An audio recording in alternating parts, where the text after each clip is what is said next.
صبح ازل یہ مجھ سے کہا جبرائیل نے، جو عقل کا غلام ہو وہ دل نہ کر قبول۔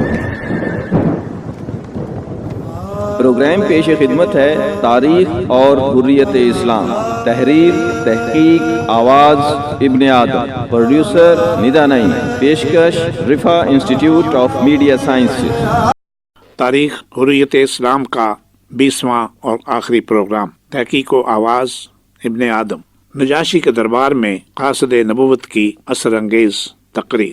سن 629 عیسوی میں جب ہادی اعظم صلی اللہ علیہ وسلم نے ہمسایہ حکمرانوں کے نام نامہ ہائے مبارک روانہ فرمائے تو نجاشی کو ایک اور مکتوب گرامی ارسال فرمایا۔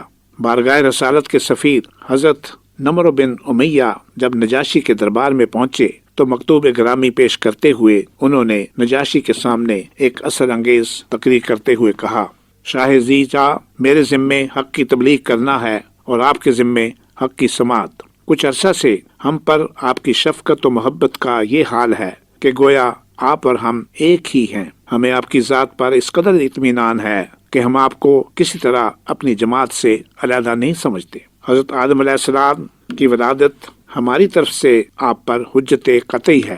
جس قدرت کے کرشمہ ساز ہاتھوں نے حضرت آدم علیہ السلام کو بغیر والدین کے پیدا کیا، اسی نے حضرت عیسیٰ علیہ السلام کو بغیر باپ کے بطن مادر سے پیدا کیا۔ ہمارے اور آپ کے درمیان انجیل سب سے بڑی شہادت ہے۔ اس نبی رحمت صلی اللہ علیہ وسلم کی پیروی میں خیر و برکت کا ورود اور فضیلت و بزرگی کا حصول ہے۔